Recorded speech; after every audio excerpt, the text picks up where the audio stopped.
It was a fantastic day here for the Cherng Family Center for Integrative Oncology. Our Food is Medicine Hope Kitchen event went fantastic. We had Chef Jimmy along with our integrative dietitian, Preeti Soni. Why we say food is medicine is because it doesn't just feed your gut, it feeds your mind. When I was first diagnosed, I didn't know how to eat. Should I follow keto diet, military diet, paleo diet, Atkins diet? I'm like, no, we just need to eat balanced. We need to start going back to roots, how to eat normal.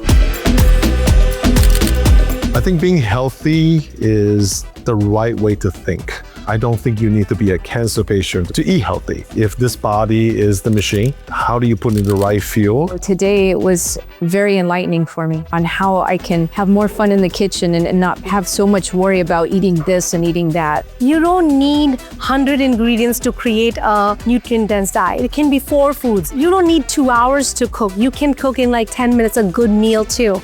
The data clearly shows that nutrition can really play an important role both in their quality of life as well as their long-term outcomes. And our goal is to really make integrative oncology approaches part of standard of care. That's why I say food is not just to eat and live. It is something that improves the quality of life. It is something for your healing.